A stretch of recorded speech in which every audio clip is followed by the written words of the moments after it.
Welcome back. This is By the Book, and we're your married relationship coaches. I'm Sent. I'm Sil. And today we're talking about Married at First Sight, Season 15, Episode 16.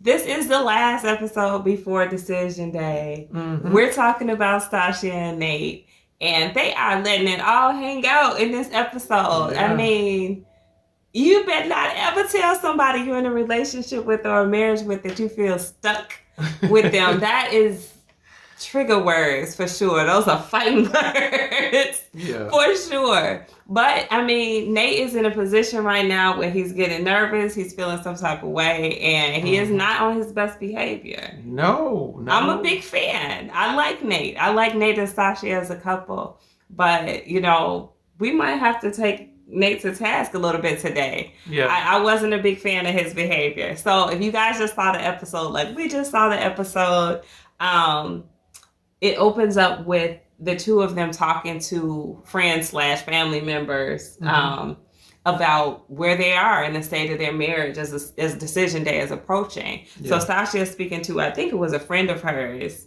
and well, first and foremost, she was expressing concerns about just being able to openly talk to Nate without triggering him. Yes. Because it does seem like there have been a handful of times when she does express herself and his response is kind of negative throughout the season. So she's worried about that. She has real concerns. She wants to address them, but she's afraid that his response is going to be so harsh and so negative that it's something that she doesn't want to trigger right now. Yeah. But when she moves on and talks to her friend, she's still talking about Nate being insecure about them moving in together, and that he's like, well, what if things don't work out? And her response to that is, well, why are we thinking about that right now? And I feel like that's a little bit naive of her, maybe, to feel that way, because you're not in that position. You know, Nate's in the position where he feels like he might be displaced. So he has to think, what if? Yes. What is my contingency plan? Yes. You know, it's not a disrespect to the relationship. It's just like, I have to be realistic about this because I'm an adult and I have to have a place to live. Exactly. And and basically what he's asking her to do is to affirm.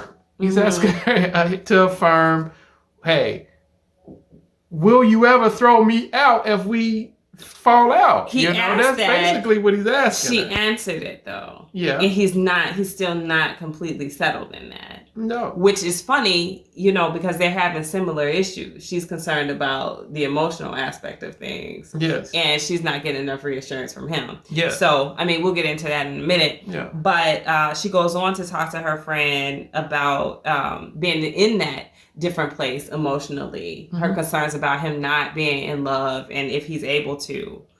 Nate is at the same time talking to his dad and a friend, I think it was. Actually, it looked like that friend from the beginning was crying about it. Are you sure it wasn't her? No, I don't think so. Y'all let me know if you think it was her. I thought she was going to be a big thorn in their side during the course of this season. She just disappeared. And we haven't seen her. Yeah. But I think that might have been her. I don't think that was that girl. It was hard to see her because it was like on a little phone screen. But I think that might have been her. Anyway, Nate was saying to his dad, kind of like, she's 37 and she wants to have kids, and she thinks it can be fun, and I don't think that's possible. And dad is kind of reassuring him, like, you know, if you guys love each other, it's going to work out. You can have fun with the kids. And that's the information that he can receive, you know, I guess, from his dad, at least better than he received it from Stacia. Yeah. Yeah. Well, I mean, here's the thing. His dad has had kids and raised kids. Yeah. Stacia hasn't. Maybe Nate felt like it wasn't fun for his dad. Maybe. But, you know, if you're going to go for the advice of the person that's been through it. Yeah. You know, no, I agree with that. That third party coming in and having a neutral and unbiased opinion. Yeah. And an experienced opinion can... It's believable, I guess. Yeah. More so than somebody who's in the same boat as you. Exactly. Yeah. Yeah. So Stacia continues on with her friend, and she does stress how he being Nate may not be able to, well, he's not as mature maybe as she is emotionally because he doesn't have the experience of having been in love I think that that's a huge concern for her. Yeah. And as we see, as this episode goes on, is the source of a huge conflict. Yeah. They all have the group activity together. They're driving a car. It seems like they're having a great time. That was uneventful, in my opinion, for Nate and Stacia. Anyway, and then they have their kind of last sit-down dinner together at a winery, which you would hope, and I think for most of the couples, like, you kind of want to tie things up neatly. You definitely don't want to have an argument, right? Any kind of, even if the answer is no at decision day, you don't want to fight about it now, you know, and that's exactly what they didn't do. So Stacia asks him, you know, is there anything you want to talk about ahead of decision day? And what was Nate's response? What I took from his response, like, he asked her a question, and he's like, what are your biggest flaws? Yeah. You know, and she's like, that's a strange question to ask. And it was a difficult one to answer. Did she ever answer? I don't think she. No, she didn't. I don't think she did. It, but no. I mean, come on. Yeah. Like, that's a tough question to ask somebody that you're about to go into decision day with. That's almost a question I feel like he should have asked her in week 1.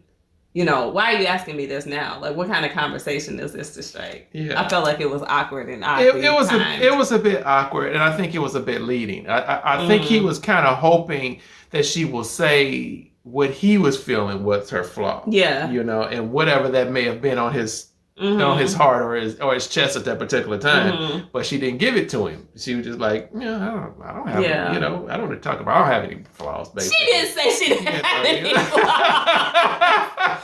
Anyway, she did not say she didn't have any flaws, but she did move on, kind of like pivot the conversation to that love conversation, where she asked him, like, where are we now in terms of love? And Nate responded by saying it's too early. It's still too early for him. He can see it developing, you know, like, he can see himself loving her, falling in love with her, but she's still new to him. Yes. Were his words. That seems fair. He wants to be able to walk around naked, and he can't do that because he's still a little uncomfortable. And I'm like, I'm pretty sure she's seen everything you got. So everything's going on in the dark. Maybe she hasn't seen. There it is. But anyway, how did you feel about what she was asking him and her standpoint as far as him not loving her at this particular junction, and the question that she's asking and his response that I need more time? How do you feel about both of them? I mean, it's tough because I do understand where they're both coming from. Me being a slow moving person, I understand that 8 weeks isn't a very long time to develop those love and feelings. And a lot of people categorize love a little differently from some people who are more forward with love. He may be waiting for, you know, the sky to open up and rain down, like, these feelings of love. Like, I'm in love with her, undeniably so. Yeah. The challenge with that is that it may not happen. Yeah. You may just be in love with a person without it being something that feels so definitive and monumental when it happens. Like, there's a switch that flips all of a sudden. Oh my gosh, I'm in love with this person. That may be something that's never going to happen to Nate. It may not. So he has to be prepared to recognize love for what it is. And for Stacia's end, I think she's just scared. You know, she's like, he hasn't been in a lot of relationships. He hasn't been in love. I don't know where his commitment level is to even falling in love with me. And is it okay? Should she feel okay with having all of the gestures, all of the behaviors that go along with love without the declaration of love? Well, I don't think she should have to accept that only. And if she feels like it's not forthcoming, well, I might have to wait 1 year or 2 years or 5 years or never. It's a legitimate concern. It's a legitimate concern, but I think the position on, and I don't want to spend a lot of time because I know you have a lot that you're trying to get us to, you know, but I think just the understanding on sometimes what love actually is. And I think some people boil it down to just a feeling. And love is so much more than that, you know? And so I think even just going into decision day with, I'm committed to you and I'm committed to our marriage. I'm committed to pleasing you and taking care of your needs. I'm committed to that. I think making that declaration of choice. I'm choosing you today, and I will choose you tomorrow, and I'm going to choose you when I'm 110 years old. I think that declaration of love and commitment could carry a relationship throughout a lifetime. I mean, yes. And if the feelings will develop over time. They will develop, but it's okay for her to expect somebody who's a little bit more emotionally mature than him. She's 37, he's 34 or 5 at this point. And for him not to have an understanding of that type of love, it's a concern. It's like a red flag for her. Okay. So I can't knock her for not relating to his level of emotional maturity. Yeah. Everybody's not where she is, and everybody's not where he is. And in this particular area, there's a compatibility issue. I get it. It would be a red flag if they just met out on the street. You know, that he's... How old is he again? 34 or 5. So he might have turned 35 he's during 35. This process. He's never really loved someone. You know? It is kind of a red flag going into it. But so Nate talks about his feelings being hurt by that. And Stacia is like, she recognizes, she's trying to give him the recognition for the actions that he's taking. But she says, I don't feel that burning desire from you. Like, it's like you're just going through the motions. Of course, that is way over triggering for him because he feels like his actions have been so clear. You know, he has made commitment-like actions to her. He is agreeing to give up his security and his comfort and move into her home. And I don't think that she's placed the amount of weight on that. Nothing near what he's placing on it. No. I don't think she can even conceptualize what that means to him, even though he's trying to express it. No, absolutely not. Just kind of like what you was alluding to. When a man stands out on his own 2 feet, he's taking care of himself, there is a reassurance of that. There's a security to that. And so him stepping into an environment to where he has to trust now. I mean, trust is big for him. He wants his wife to trust him. Well, he has to trust her as well because he will be moving into her home and she will be able to, even though my wife says legally can't throw him out. A lot of men don't know that because a lot of men get thrown out. And so he doesn't want to open himself up to the possibility of being homeless and trying to figure this thing. Do I have to live in my car for X amount of days, weeks, or whatever? And I think he's expressing that. He's expressing himself. He's saying, my concern is that I can't please you. And for him, that's a red flag. He's like, after everything I've done, you know, you're not seeing that. My actions are speaking. I'm showing a lot of affection and, you know, emotion toward you. I'm just not at the love phase yet. And that's bothering him tremendously. Obviously, he points out the tattoo that's on his hand. You know, and he's like, I'm just going through the motions and I have this tattoo. You know, and she's like, no, you know, I acknowledge that. He's like, well, what's missing? And she's like, just that love part. Just that love part. And so it comes right full circle, right? You know, right back to that. But here, let me play devil's advocate because I do understand where Nate is coming from. I do. As a man, I do.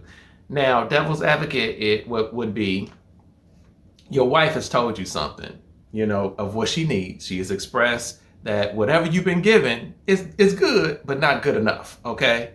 So we keep hearing the cliche or the expression that marriage is a mirror, okay? Don't smash the mirror because you didn't like what the mirror was projecting back at you. However, if she's expressing something, you can't come back and say, but I am. No, you have to listen to that person. And you have to be like, okay, all right, I thought I was. You tell me exactly how I can express this thing to you to where you can receive it. Because here it is, one person is wanting something, another person has something that person needs. Okay, so when that person is saying, I need X, Y, and Z, it's not your time to say, well, I gave X, Y, and Z. No, it's your time to be like, okay, I thought I was giving X, Y, and Z. Maybe I was giving A, B, and C. So tell me. Get the communication. I mean, but I think it would be different if he were saying, I do love you. And she was saying, well, I can't tell. Your actions aren't showing that. Yes. But what he's doing is giving the actions, but he's not giving the words behind the actions. and he's not able to give that to her. Yeah. I actually think if it were flipped the way I just made that scenario, Yeah. it would be better, because he would be like, okay, well, let me learn your love language. I'll speak to you in your love language so you can believe that I love you. But instead, now he's trying to speak her love language, but he's not actually saying that he loves her. Yeah. He's trying to do actions to speak her love language, but she still needs the words. She needs the words. Affirm it. Mm-hmm. So Nate walks away, right, from that situation. And he's talking to the producers. You know, he's having his separate confessional. She's having her separate confessional. When they come back together, you know, he's like, look, we're just going through a cycle. And to be honest, I don't love you right now. It was a really like, ooh, you know, a harsh. Ouch. Yeah, but I mean, he had been saying it all along. It wasn't as if, you know, it should have come as any kind of surprise. But it's how he said it. Yeah. It's how, he said it kind of harshly. For a person who doesn't express a lot of emotions, as he said, that was a lot of emotion in that. You know, he wanted her to feel that. He did. And I felt like, credit to Stacia, because throughout this whole process, while he was getting very emotional, she was very composed. She didn't let anything get too high or too low for her. She said, she took it. You know, she's like, I did it. But I want to know that we're working towards love. Yeah. And I think that is the disconnect right there, because Nate feels like he's showing you that he's working toward love. I think her biggest issue is that she just doesn't know if he's capable. Well, he doesn't have a track record. Right. So that's what she's going by. Exactly. So she's like, yeah, I hear you. But for all I know, just like I said before, it may be 2 years, 5 years, no years that we get to that point. Yeah. And that's unbearable for her. Yeah. And so then his real concern comes out. He's like, well, what's going to happen like when you get tired of me then? You know? Then, you know, we're in this situation and I'm stuck with you. Yeah. Those are the words that you just can't say. No. You know? He didn't say it just once, though. Yeah. Right, because she's like, stuck with me? He's like, yeah, stuck with me. Yeah. I'm like, oh, no, not the back and forth. So Stacia, I mean, just honestly, I don't think she could have done anything else. She's like, well, don't be stuck then. Yeah. You know? Like, I'm not holding you in this situation. Exactly. It's only so much battering verbally that he can do at this point before she kind of claps back a little bit. And finally, that was her little clap back at him. Like, you don't have to be stuck. Yeah. But that's not what she wants. And that's not where, honestly, it seems like they should be, given everything that has been positive for them throughout the course of this whole experiment. So, I mean, I was disappointed that the exchange went like that. Me too. But Nate was super frustrated. He's like, I'm getting to the point where I just don't care. So he's now just saying hurtful things and things out of anger when he should really be quiet. Yeah. You know? Yeah. Now is not the point to just be spewing out negativity and hurtful words. Very true. Very true. And I was a bit disappointed in him for that. And for one, him walking away, I thought that was a bit immature. I don't think he should have walked away. Just leaving her sitting there at the table like that. That didn't bode well for me. Let me say one thing. If he had walked away and kept his mouth closed, I would have been okay with it, because I would have been like, okay, he's trying to compose himself. Yes. He's going to walk away for a few minutes. He's going to come back to that table and he's not going to say hurtful things. Yeah. But what happened was not that. Yeah. When they came back together, he still spewed out the hurtful words. So him walking away was really just a dramatic gesture. Yeah. More so than any attempt for him to compose himself and not say what he shouldn't. Yeah, well, see, that's why I think the Married at First Sight producers kind of stepped in and they stopped him and made him kind of like come back before he was ready. Okay. That's the way I kind of like took it anyway. But still, if you're gonna get up, you can't. You're so upset. You're gonna get up. You're sitting there and you're with your spouse. You know what? I am so mad. I can't even see right now. Give me a moment so I can come back and we can have this conversation. Yeah. You know what I'm saying? But that's not what he did. No. And again, so it's a bit of, I think maybe it is relationship maturity that has to come in. Yeah. I mean, some things just come with experience, honestly. I mean, we can't knock them for not having the experience. Yeah. But we're seeing the result of that play out right here on TV. Very true. So they move to the next scene where they're like in bed together. This is like their last night.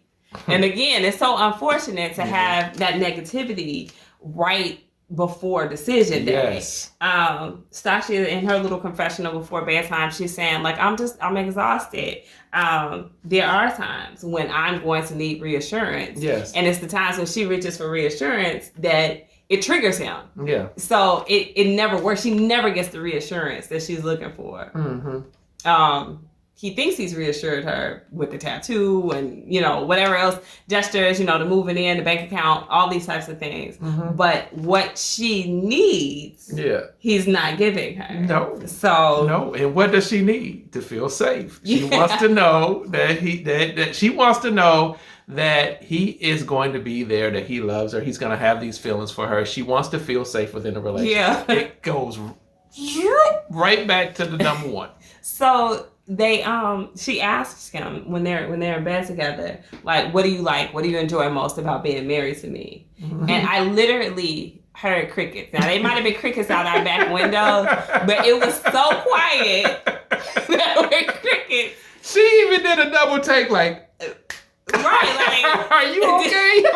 Did you hear what I said? It was just like, dude, what? Yeah, so he finally came out with saying, like, I like the friendship part. Obviously, we've seen them enjoy fun times together. Yes. So that's the part that he enjoys the most, I guess. But coming off the heels of an argument, it's probably hard to say, like, this is my favorite part about you. Mm-hmm. So I guess I do some ways understand why he was reluctant to answer. Yeah. But it definitely made for a hilarious pause. It did. Stacia says that she's tried to be honest through the process. She's tried to be transparent, that she doesn't have any regrets. She's trying to get from Nate what his regrets are. She wants him to say that he regrets like snapping at her. She had to tell him point blank. Yeah. And because it was she said, do you regret spazzing on me? Yeah. And he says, I'm human, but he does apologize if that's what you're looking for. I didn't like that apology. Mm-hmm. Don't tell me, is this what you want? So here it is. Here's your apology. No. Yeah. If you genuinely mean to apologize, just apologize. Yes. If you don't think you did anything wrong, then don't. Yeah. I take that better than you saying, here's the apology if this is what you're looking for. Yeah. So that I didn't receive the best, and I don't think Stacia probably did either. Mm-hmm. So she didn't let it go there. And my husband and I were talking about this a little bit. Mm-hmm. He's like, when somebody apologizes to you like that, like don't keep poking at them. Leave it, let it. Especially for someone, I kind of like see Nate as kind of like an alpha guy, Mm-hmm. And so it could be beta guy too, but I think in men in general, let me just say that men in general, mm-hmm. when a man humbles himself to apologize, it's not the time to continue that discussion. Let that humility run for that particular time. Let that man apologize. Let him sink to wherever he needs to sink. And I think the woman at that particular time can say, I accept your apology. And I'm just letting you know, I'm going to reserve the right to bring this back up because I do accept your apology, but we still need to have some discussion about this. And so I think at that particular point where she wanted to continue the discussion, it's a sticky ground. I feel like that's a tremendous amount of maturity to ask of her mm-hmm. when she's been sucking it up this whole episode. Right? Like, Nate has been kind of at her. Yeah. He has spazzed on her, and he gave her a half-a apology. You know what I mean? I almost really said the word, and he was going to make me edit it out. But he did. He gave her a half apology. So she wasn't done with that. She's like, when is it going to continue to happen? Uh-huh. Which was kind of like a little bit iffy because that's kind of how you talk to a child. Like, do you understand what you did wrong? You're going to do this anymore? Yeah. And that's probably how it came off to him. Then she goes further. She's like, I don't feel like you're using the tools that were given to us, that the experts have given to us. Yeah. She points out how he listens to the advice from his dad about the child thing, which was stuff that she already said to him, but he doesn't want to listen to her. It's not received well from her. Mm-hmm. And Nate kind of counters by saying, well, I did use the tools. An hour later, after we had that argument, I did come to you and I did hold your hand and I did apologize. And you're not recognizing that I did use the tools. Yeah. And she's like, yeah, but you had already said what you said. And that's the thing. I'm really, really huge on think twice, speak once. Yes. Like, you don't just start spewing out whatever is at the top of your head, especially when you feel emotional. Yes. It's just the wrong time to do it. You can't take back stuff. There's another thing I say. You can't put toothpaste back in the tube. You cannot unspeak those words, and you can't take them out of my ears and out of my head once you've said it. Very true. So, in utilizing the tools after you've snapped, you've invalidated the whole tool. It doesn't make any sense now. Yes. Yeah, you're right. It wasn't going to be effective. You've already hurt her. You hurt her feelings. Even though she took it, you still hurt her feelings. Yeah. So I mean, they're kind of at an impasse right here. Because he's like, well, it's going to be difficult for me not to react when you do things that trigger me. You don't recognize my efforts. You know what? I heard him when he said that, but also what he was doing was making her not want to complain. It was kind of a technique. It was a technique, and it was kind of like, oh, okay, you're not happy. You feel I'm not giving you my best or whatever, then you're going to pay this price. Yeah, and he knows that she's invested, and probably a little bit more invested than he is. Yes. So he can kind of control that situation a little bit with a certain type of a threat. Yes. Yes. I'm sure he wouldn't want to call it a threat, and it's not a direct threat, but it is an indirect threat. Yes. Like, I'm going to retreat from you. If you continue this type of behavior. Yeah. The abandonment that he said that he doesn't like stemming from his mom, he's not only projecting it, he's actually doing it. Yeah. He's leaving her at the table. He's doing all of these different type of stuff. But you have to give your spouse room to complain in a respectful way. And I think that for the most part, that's what Stacia was doing. She's trying to be. So you have to, without paying a price, you have to let your spouse be able to complain about what's going on in the relationship. Yeah. So the conversation doesn't end up any better. He says he's not going to sign up for that. I don't want to be married to somebody like that. In that being somebody who doesn't appreciate his efforts. And he chooses happiness over marriage. I mean, those are all very dramatic things to say. Yes. Before going to bed, before decision day. Or your last night with someone before decision day. Yeah. That's pretty harsh. So, when they split in the morning, that's how you're leaving. Stacia goes to confessional and she's saying, I'm not feeling as hopeful as I was. And I get it. I mean, why would you? If you are arguing at any point in a relationship, in this process, not the day before decision day. Yeah. And Nate in his confessional, he's saying, I want her to decide what's best for her. Yeah. So I want to say they're trying to make it dramatic, so we won't assume that they said yes, because I still think they said yes. Yeah. At decision day. That's honestly, I can't change my mind based upon this thing. I think that producers wanted to be dramatic and us to have a question mark. But at the end of the day, if I have to guess and give my prediction, they're both saying yes. I would still kind of like say that too, with the slim margin. I think, like you said, going into decision day with that kind of like hovering over their heads, it could sway them. It could. And that was some pretty verbal bombs that Nate was casting over at her. And so she had to feel a certain type of way, and she was just wanting to be reassured. Yeah. And he was wanting to be reassured. And in both of their insecurities, it just fell apart. Yeah. It fell apart for both of them. And I really wish that Nate would have picked up the reins and took the leadership in that and would have done some of the tactics that Dr. Pepper was giving them, like hold her hand and reassure her, I'm not going anywhere. Well, he did, but it was too late. He waited until after the fact. But if that's the case, he really should have came back and apologized first, and be like, you know what, everything that I just said and did, I know it hurt you and I was wrong, but here I am now. Girl, give me that hand. And I'm gonna squeeze that hand. But maybe she feels like he's not doing that because he doesn't love her. No, So, you know, maybe some of it, but I also think he's just doing it because there are some insecurities in him that he needs to deal with. He needs to get past. yeah. So anyway, guys, let us know what you think. This was a long video from us, but they had a lot going on this episode. And hey, it's the last one before decision day, so we want to make sure we covered it all. Let us know if you think they're still going to say yes at decision day or if this was a game changer. Because, I mean, this has been our power couple the whole time. And I think Married at First Sight is trying to fool us, but I will not be fooled. Yes and yes on decision day. Yes and yes. Huh? Mark my words. I got a yes and yes, but it's not a strong yes and yes. It's a shaky yes and yes. All right, guys. Drop those comments below. Like, share, subscribe. We'll talk to you soon. Bye.